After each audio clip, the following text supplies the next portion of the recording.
सबसे पहले शुरुआत में करने जा रहा हूं वाराणसी से आ रही तस्वीरों के जरिए, जहां वाराणसी के दाल मंडी इलाके में बुलडोजर एक्शन हुआ तो उसका विरोध भी किया गया। एक दुकानदार ने खुदकुशी की कोशिश की, अपनी मकान और अपनी दुकान में पेट्रोल छिड़क करके उसने आग लगा दी। वाराणसी की दाल मंडी में एक बड़ी कार्रवाई को अंजाम दिया जा रहा है। सड़क चौड़ीकरण को लेकर के उसके दोनों तरफ बने हुए मकानों को, दुकानों को हटाया जा रहा है। उस दुकान हटाने के विरोध में एक दुकानदार ने अपनी दुकान के अंदर, मकान के अंदर पेट्रोल डाल करके आग लगा दी और बालकनी में खड़ा हुआ वो दुकानदार भी आपको दिखाई पड़ रहा है। विरोध लगातार हो रहा है। विरोध को लेकर और विरोध को हैंडल करने के लिए 3 लेयर सिक्योरिटी वहां पर की गई है। सड़क चौड़ीकरण के लिए बुलडोजर एक्शन हो रहा है। हालांकि वहां के स्थानीय लोग दाल मंडी में हो रहे इस एक्शन को लेकर के लगातार विरोध कर रहे हैं। उसी विरोध की एक और उग्र तस्वीर सामने।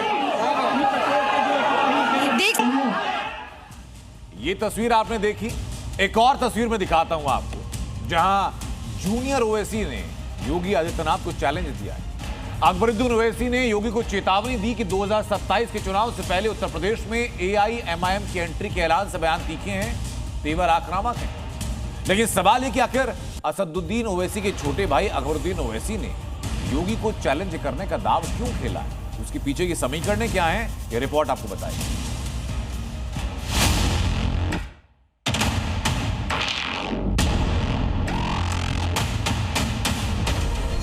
ओवैसी के जूती के बराबर नहीं है। मेरी जूती के बराबर नहीं है। आप बंट गए तो फिर कटने के रास्ते भी खोल जाएंगे। मुस्लिम एकता के नाम पर सियासत करने वाली पार्टी AIMIM के फायर ब्रांड नेता और असदुद्दीन ओवैसी के भाई अकबरुद्दीन ओवैसी ने एक बार फिर आग उगली। ओवैसी के जूती के बराबर नहीं है। मेरी जूती के बराबर नहीं है। और इस बार निशाने पर हैं उत्तर प्रदेश के मुख्यमंत्री और बीजेपी के फायर ब्रांड नेता योगी आदित्यनाथ। योगी आदित्यनाथ हिंदुओं को एकजुट करने की बात करते हैं।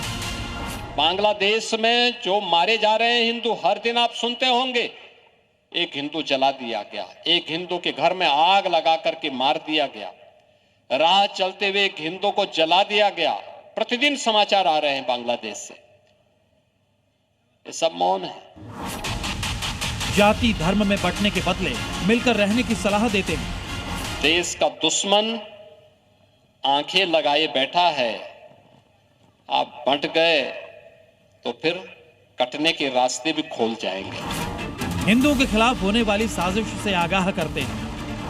याद रखना, सनातन कमजोर होगा तो देश कमजोर होगा, देश कमजोर होगा तो सनातन के सामने अस्तित्व का संकट खड़ा होगा। मगर हिंदुओं को योगी की यही नसीहत हैदराबादी भाईजान को चुभ रही है। और अब जबकि यूपी में 2027 की रणभेरी बजने वाली है, जूनियर ओवैसी यूपी में योगी को ही चैलेंज कर रहे हैं।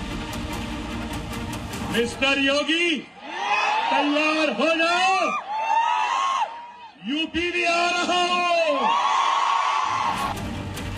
निजामाबाद से सीधे यूपी के मुख्यमंत्री को चुनौती। अकबरुद्दीन ओवैसी ने ऐलान कर दिया कि AIMIM अब उत्तर प्रदेश के रण में उतरने जा रही है। मिस्टर योगी, तैयार हो जाओ, यूपी भी आ रहा हूं। चलेंगे यूपी, चलेंगे। और यूपी में अपनी ताकत अपने झंडे को गाड़ते हैं और सब झंडे को वहां भी लहराएंगे। अकबरुद्दीन का जोश देखिए, उनका हौसला देखिए। वो योगी को चुनौती दे रहे हैं, जिनके आगे यूपी के विरोधी दल पस्त हैं। उन्हें जूनियर ओवैसी चैलेंज कर रहे हैं। अकबरुद्दीन ओवैसी ने योगी आदित्यनाथ के लिए क्या कहा, ये सुनिए। अरे हवा का झोंका है, आया है चले जाएगा, छोड़ो। ना लीपने का ना थोपने का। क्या है, शुभ वक्त खराब। देखो वक्त खराब नहीं हुआ। आपको याद होगा, ये वही अकबरुद्दीन ओवैसी हैं जो 15 मिनट वाले बयान को लेकर देश भर में विवादों के केंद्र में रहे और सालों तक अदालतों के चक्कर लगाते रहे। और ये भी याद दिला दें कि बड़े ओवैसी यानी असदुद्दीन ओवैसी अपने छोटे भाई को किस नजर से देखते हैं। छोटे को बहुत रोक के रखा हूं। अगर जिस दिन मैं छोटे को बोला कि मियां मैं जरा आराम कर तो तुम संभाल लो, फिर तुम संभालो। छोटे छोटे तुमको मालूम ही क्या है छोटा क्या है, नहीं मालूम तुमको, तोप है वो। यानी अकबरुद्दीन खुद तो खुशफहमी के शिकार हैं ही, बड़े ओवैसी भी उन्हें राजनीतिक तोप मानते हैं। लेकिन यूपी में ओवैसी का ये दांव नहीं चलने वाला, क्योंकि योगी सरकार में अल्पसंख्यक समुदाय के विकास को नई रफ्तार मिली। बैंकिंग सेक्टर से अल्पसंख्यक समाज को मजबूत आर्थिक सहारा मिल रहा है। एक साल में अल्पसंख्यकों को योजनाओं के तहत 53,704 करोड़ का ऋण मिला। 28.85 लाख अल्पसंख्यक लाभार्थियों को लोन का फायदा मिला है। 21 अल्पसंख्यक बहुल जिलों में 16 लाख से ज्यादा नए बैंक खाते खुले।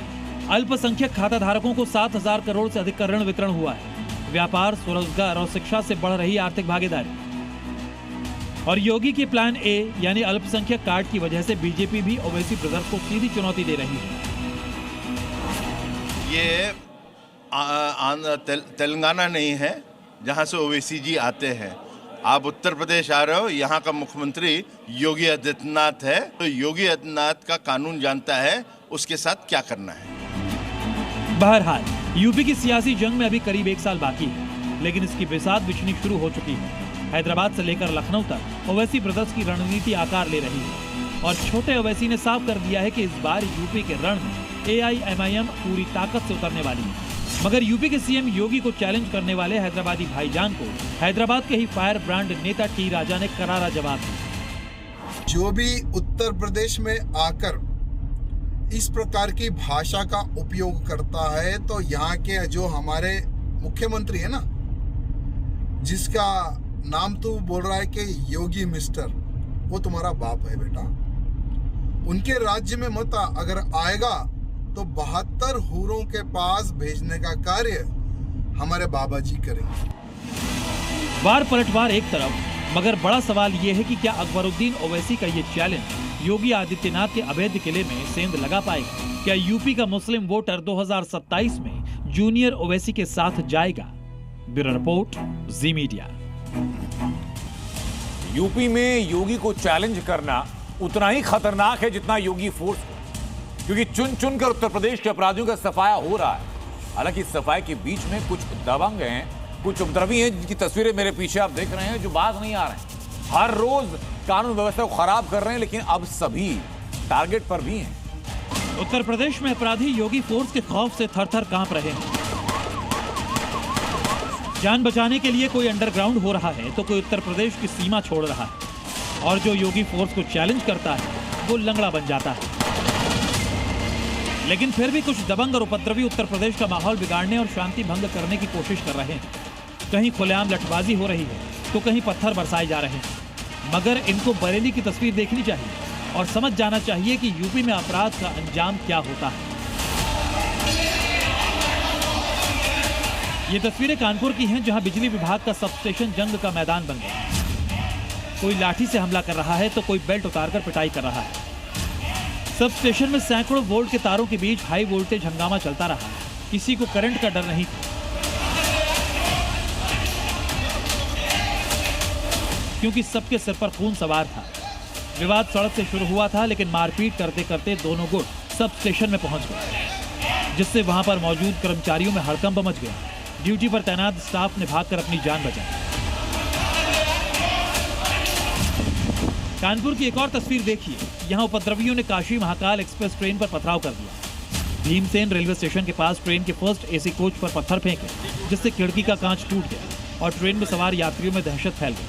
वीडियो वायरल होने के बाद अब योगी फोर्स पत्थरबाजों की तलाश में जुटी है। उधर जौनपुर में दो गुट आपस में भिड़ गए। देखते ही देखते एक दूसरे पर पत्थर बरसाने लगे। किसी ने ईंट से हमला किया तो कोई लाठी डंडों से एक दूसरे पर टूट पड़ा। इस हमले के चलते चीख पुकार मच गई। लोग जान बचाने के लिए इधर उधर भागने लगे। आरोप है कि इस दौरान दबंगों ने फायरिंग भी की। बताया जा रहा है कि दोनों गुटों के बीच रास्ते को लेकर विवाद हुआ था, जिसके बाद दबंगों ने घर पर हमला बोल दिया। इस खूनी संघर्ष में कई लोग घायल हो गए। यूपी में अपराध करने और कानून हाथ में लेने का क्या हश्र होता है, उसकी तस्वीर भी देख लीजिए। गलती हो गई सर, अब कभी नहीं करेंगे सर। अब हो गई सर, आज के बाद कभी नहीं होगा सर। गलती होगी सर। बरेली में बीती रात लुटेरों के साथ योगी फोर्स की मुठभेड़ हुई। अब नहीं होगा सर।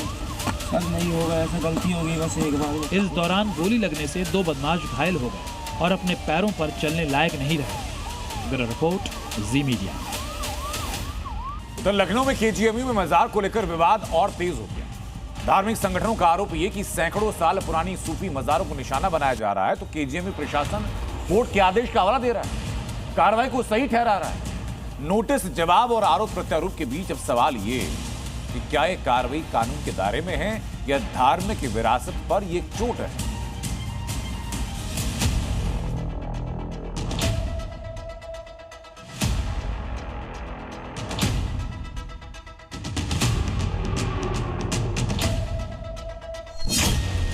लखनऊ केजीएमयू में मजार पर विवाद और गहराता जा रहा है। एक तरफ मजार हटाने के लिए नोटिस जारी किए गए हैं, तो वहीं ऑल इंडिया मोहम्मदी मिशन के सेक्रेटरी जनरल सैयद बाबर अशरफ ने केजीएमयू प्रशासन पर गंभीर आरोप लगाए हैं।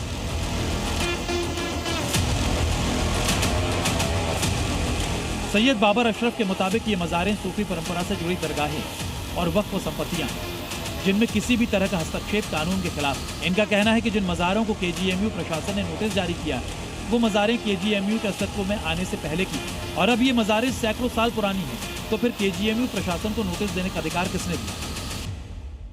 के लोग हैं जिनके वेस्टेड इंटरेस्ट हैं, जिनके कमर्शियल इंटरेस्ट हैं, डॉक्टर के सिंह जैसे। और मुझे अफसोस है उसमें वीसी केजीएमयू सोनिया नित्यानंद जी भी उनके ट्रैप में आ गई।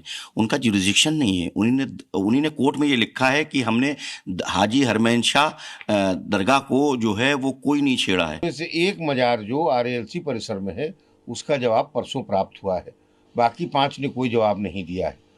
सुप्रीम कोर्ट की गाइडलाइंस के हिसाब से जिन लोगों ने जवाब दिया है उनको एक व्यक्तिगत सुनवाई का अवसर देना है। सैयद बाबर अशरफ का दावा है कि केजीएमयू प्रशासन ने पहले अवैध रूप से मजार के आसपास पार्किंग बना ली, और अब जब मामला सामने आया तो तोड़फोड़ की कार्रवाई को कोर्ट के आदेश का नाम दिया जा रहा है। आपको बता दें कि अब तक केजीएमयू में मजार को लेकर 2 बार नोटिस दिया जा चुका है। इस नोटिस का जवाब देने के लिए 15 दिनों का समय दिया गया है। 6 मजार में से एक मजार की तरफ से नोटिस का जवाब दिया है। मजार कमेटी का कहना है कि ये मजारें 700 साल पुरानी है। सैयद बाबर अशरफ का आरोप है कि केजीएमयू प्रशासन ने अपनी सीमा लांघते हुए गलत तरीके से नोटिस दिया, जो पूरी तरह गैर कानूनी है। वहीं केजीएमयू प्रशासन का कहना है कि कोर्ट के आदेश के तहत सिर्फ मजार के आसपास मौजूद अवैध कब्जे को हटाया गया है।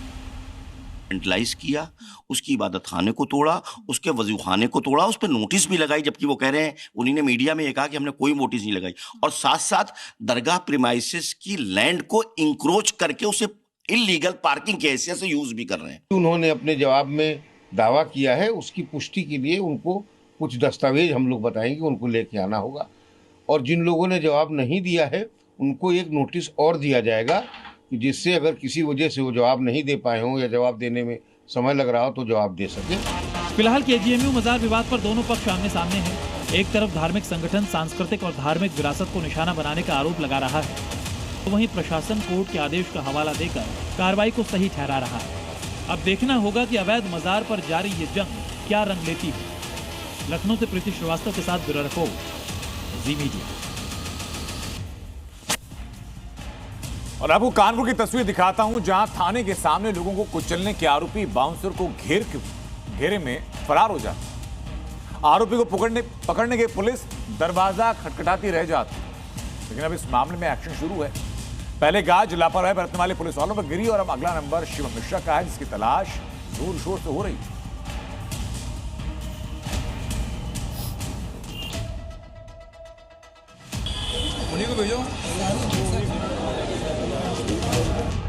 कानपुर में योगी फोर्स और एक नामी कारोबारी के बाउंसर आमने सामने आ गए। ये बाउंसर पहले तो थाने के सामने से 6 लोगों को रौंदने वाले आरोपी को छुड़ा कर ले गए, और जब योगी फोर्स आरोपी को पकड़ने कारोबारी के घर पहुंची तो पुलिस के लिए दरवाजा तक नहीं खोला। तस्वीरें देखिए, पुलिस दरवाजा खटखटाती रही लेकिन गेट बंद ही रहा। आवाज भी लगाई लेकिन किसी ने जवाब तक नहीं दिया। 1-2 मिनट नहीं, पुलिस करीब 25 से 30 मिनट तक दरवाजे पर खड़ी रही, लेकिन जब दरवाजा नहीं खुला तो वापस लौट गई। रईसजादे और उसके गुर्गों की दबंगई का आलम देखिए। हादसे के तुरंत बाद एक फॉर्च्यूनर सवार कुछ बाउंसर्स मौके पर पहुंचते हैं। वो लैम्बोर्गिनी का शीशा तोड़कर आरोपी शिवम मिश्रा को बाहर निकालते हैं और अपने साथ ले जाते हैं। लेकिन अब योगी फोर्स ने आरोपी शिवम मिश्रा को इस हिट एंड रन केस में आरोपी बना लिया है। उसको बस तलाश कर रहा हूँ। से अभी तक मुलाकात नहीं हुई भाई सर? अभी मुलाकात हुई कि नहीं उससे? अभी हमसे नहीं हुई। आपसे नहीं हुई? आज लेके जाएंगे क्या? अभी आप मिल जाएंगे तो ले जाएंगे। ठीक, बिल्कुल ले जाएंगे। नहीं, मेरे पास फुटेज है, वो घर के अंदर है वो। तो कोई बात नहीं, खुले तो दरवाजा तो खुले, दरवाजा खुलेगा, मिलेगा तो ले जाएंगे। करेंगे खास, पहले मिलने दीजिए, मिलने दीजिए। फिलहाल लैम्बोर्गिनी गाड़ी को सीज कर थाने में खड़ा कर दिया गया है, जबकि आरोपी शिवम को शिकंजे में लाने की तैयारी हो रही है। लेकिन सवाल है कि आखिर शिवम मिश्रा कहां छिपा है? शिवम मिश्रा को बचा कौन रहा है? और सबसे बड़ा सवाल कि आखिर शिवम कब तक पकड़ा जाएगा? शिवम मिश्रा, जिसने अपनी लग्जरी गाड़ी से कल इसी कानपुर में 6 लोगों को उड़ा दिया, और उसके बावजूद यहाँ पर जब पुलिस यहाँ पर पहुंची तो पुलिस को अंदर घुसने नहीं दिया गया। और क्या पैसे के रसूख की वजह से शिवम अब तक कानून के फंदे से दूर है? क्योंकि शिवम बंशीधर तंबाकू कंपनी के मालिक के मिश्रा का बेटा है, जो अपनी लग्जरी लाइफस्टाइल के लिए जाने जाते हैं। करीब 90 साल पहले स्थापित ये कंपनी देश के बड़े पान मसाला ब्रांड्स को कच्चा माल सप्लाई करती है, जिसका कारोबार दिल्ली, मुंबई, गुजरात तक फैला है। शिवम मिश्रा कंपनी में डायरेक्टर के पद पर है और मैन्युफैक्चरिंग से लेकर फाइनेंस तक के सभी बड़े फैसले वही लेता है। एक्शन की बारी अब उन बाउंसर्स पर भी है जिन्होंने शिवम को छुड़ाया, क्योंकि एक्सीडेंट के बाद भी आरोपी मौके पर मौजूद था और आरोपी को कार से उसके बाउंसर्स नहीं उतारा था।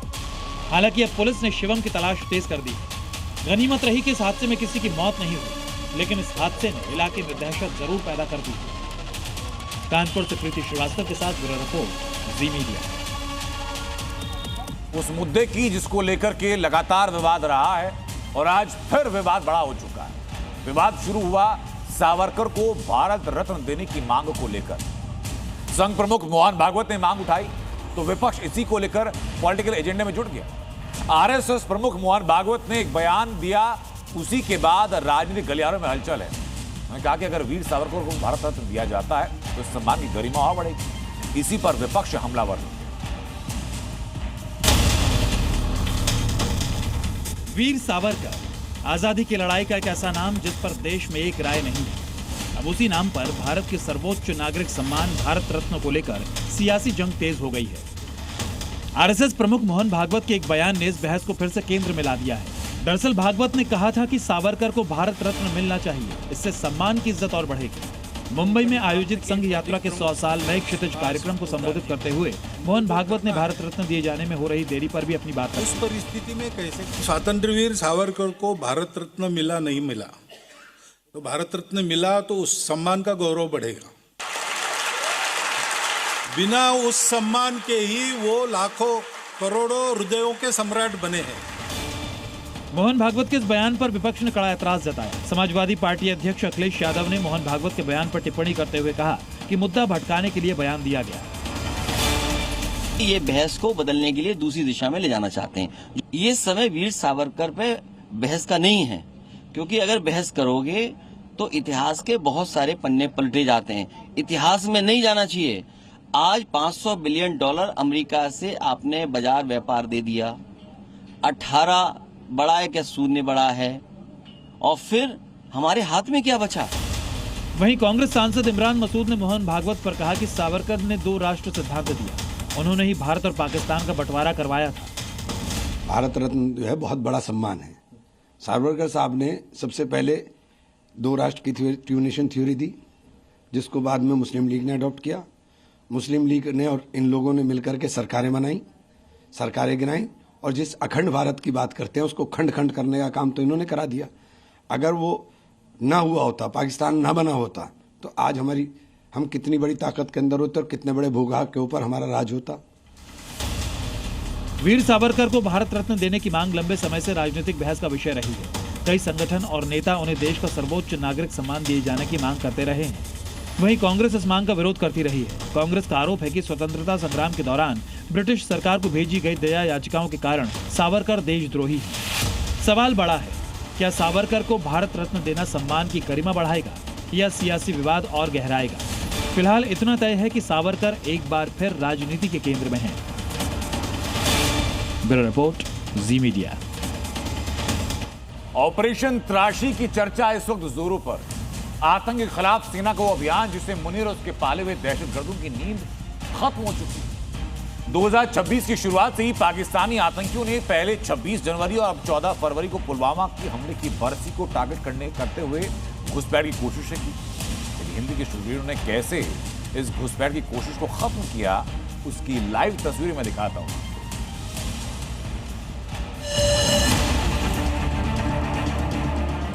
आतंक के खिलाफ सबसे बड़ा ऑपरेशन, जमीन से आकाश तक हिंद के शूरवीरों का एक्शन। ऑपरेशन त्राशी, घाटी में आतंक के सफाए का ऐसा ऑपरेशन जिसने मुनीर के सपोलों को खौफ में डाल दिया। किश्तवाड़ के छात्रों इलाके में आतंकियों की मौजूदगी की आशंका के मद्देनजर सुरक्षा बलों की तरफ से सर्च एंड कॉर्डन ऑपरेशन चलाया जा रहा है।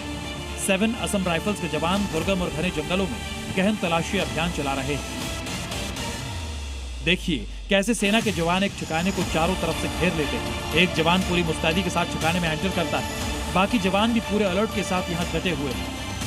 किश्तवाड़ के जंगल हो या पहाड़ी इलाके, आतंकियों के हाइडआउट्स हो, घाटी हो या रिहायशी इलाके, हर जगह जवान मोर्चे पर हैं।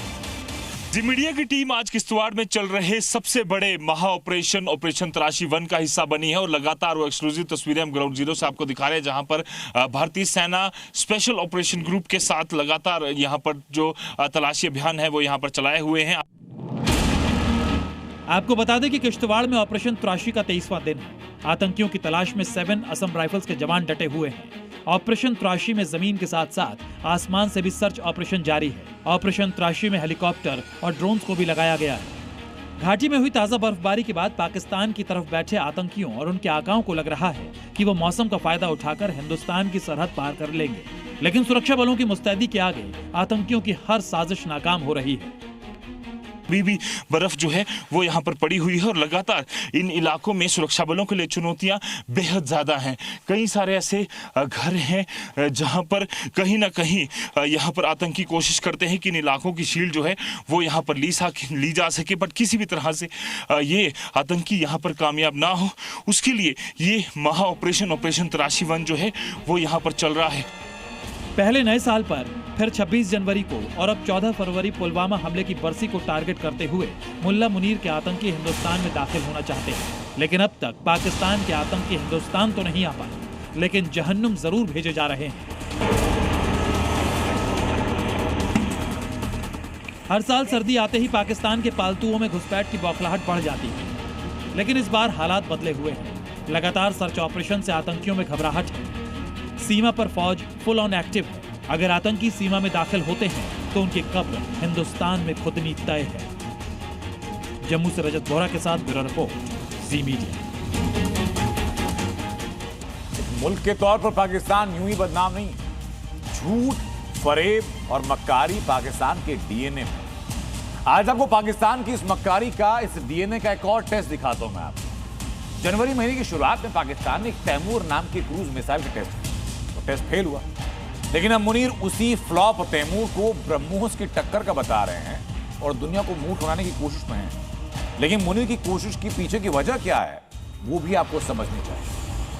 पाकिस्तान की फितरत है कि इतना शोर मचाओ कि झूठ भी दुनिया को सच लगने लगे। और एक बार फिर पाकिस्तान ने अपने फुस्त मिसाइल तैमूर को लेकर यही किया है। आपको बता दें कि ये वही तैमूर है जो महीने भर पहले अपने पहले ही टेस्ट में टारगेट से भटक गया था। लेकिन उसके बाद भी पाकिस्तान के फील्ड मार्शल और उनके पिट्ठुओं का जोश खत्म नहीं हुआ है।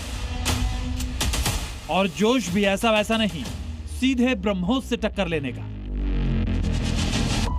पाकिस्तान के तैमूर को लेकर ब्रह्मोस वाले प्रोपेगेंडा का पूरा सच आपको बताएंगे, लेकिन पहले देखिए अपने फिसड्डी तैमूर को लेकर गप्पबाजों का बड़बोलापन क्या है। पाकिस्तान तैमूर को सबसे खतरनाक क्रूज मिसाइल बता रहा है। पाकिस्तान तैमूर की तुलना हिंदुस्तान के ब्रह्मोस से कर रहा है। पाकिस्तान तैमूर से हिंदुस्तान को जवाब देने का ढिंढोरा पीट रहा है।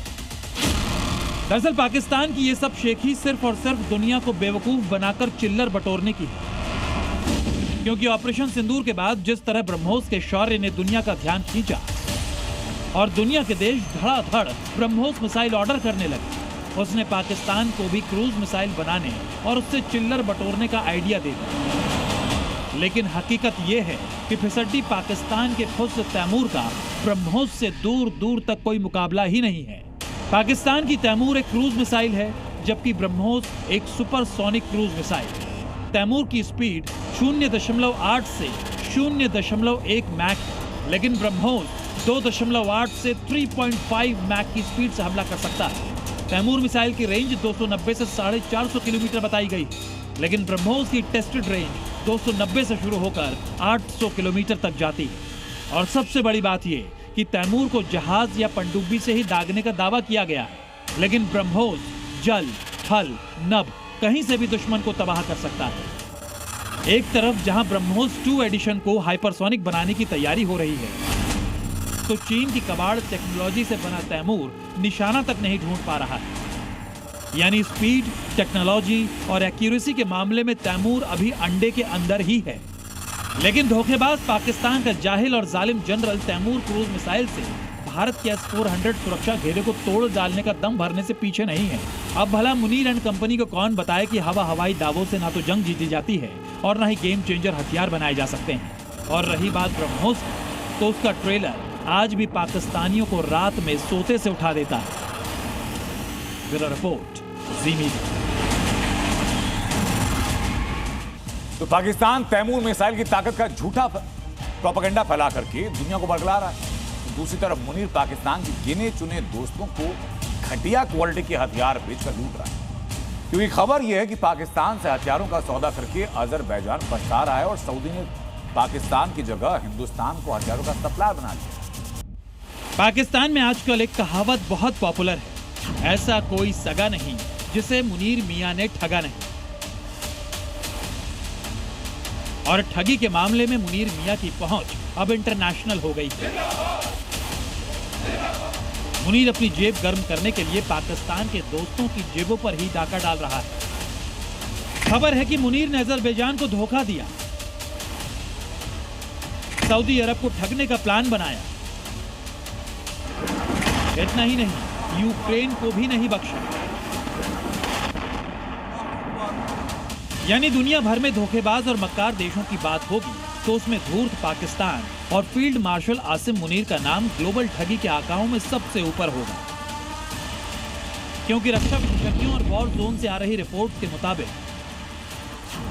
अजरबैजान को बेचे गए पाकिस्तानी गोला बारूद का बड़ा हिस्सा बेकार साबित हुआ है।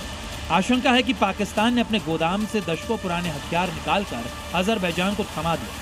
पाकिस्तान ने सौदे के नाम पर घटिया क्वालिटी के हथियारों को मार्केट में बेच डाला, क्योंकि अजरबैजान को मिले आर्टिलरी के गोले उम्मीद के मुताबिक काम नहीं कर पा रहे हैं। खबरों के मुताबिक कई गोले घोषित रेंज का केवल 40 से 60% ही हासिल कर पा रहे हैं।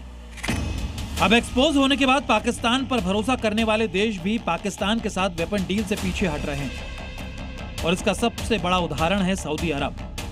पाकिस्तानी छोटे हथियारों, कारतूस और तोपखाने के गोले पर निर्भर सऊदी अरब ने भी अपना सप्लायर बदलना शुरू कर दिया है। रिपोर्ट्स के मुताबिक रियाद अब भारत से 5.56 mm और 7.62 mm की कारतूस खरीद रहा है। सऊदी अरब ने 150 mm के गोले भी भारत से खरीदे हैं। सऊदी अरब 155 mm के गोले भी भारत से खरीद रहा है, क्योंकि हिंदुस्तान के हथियार सख्त ट्रायल और पूरी तरह टेस्ट के बाद सटीक इस्तेमाल के लिए तैयार किए जाते हैं। ये पहली बार नहीं है जब पाकिस्तानी गोला बारूद पर उंगलियां उठी।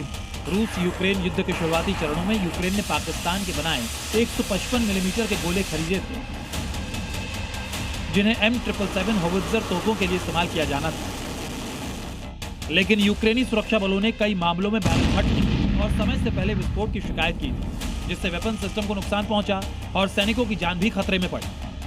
और अब जिस तरह अजरबैजान के साथ डील में पाकिस्तान की पोल खुली है, उसने पूरी दुनिया में आतंकी मुल्क के लालच की पोल खोल दी है। Bureau report, Zee media.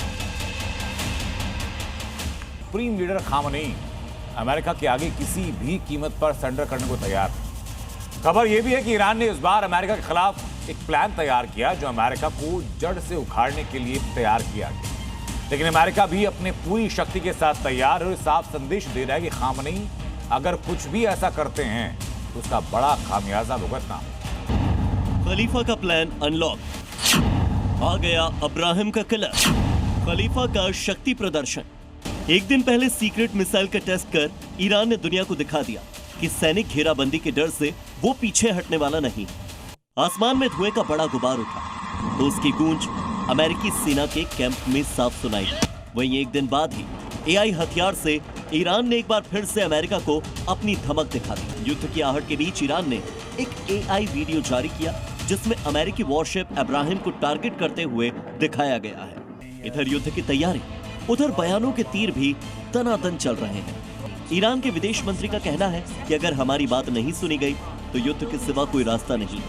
एक दिन पहले ही विदेश मंत्री अब्बास अराक्ची का कहना था कि अगर अमेरिकी सेना ने हमला किया तो ईरान मिडिल ईस्ट में अमेरिकी ठिकानों पर अटैक करेगा। ईरान के सुप्रीम लीडर भले ही सीक्रेट बंकर में हो, लेकिन पूरी सेना को ऑर्डर एकदम क्लियर और साफ है। अगर हमारे ऊपर हमला होता है तो छोड़ना किसी को भी नहीं है। ईरान के विदेश मंत्री ने सख्त मैसेज में कहा कि जंग और डिप्लोमेसी के बीच हमारी पसंद डिप्लोमेसी है। अगर अमेरिका हमला करता है तो हमारी सेना तैयार बैठी है। हम इलाके में मौजूद अमेरिकी ठिकानों पर हमला करेंगे।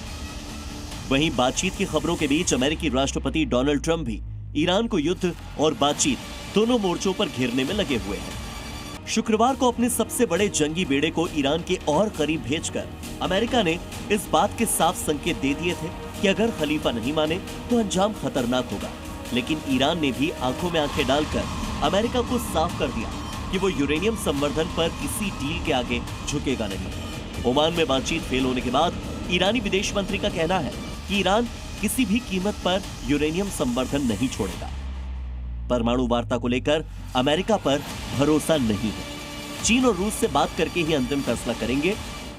अगर सैन्य दबाव जारी रखा तो सवाल तो खड़े होंगे।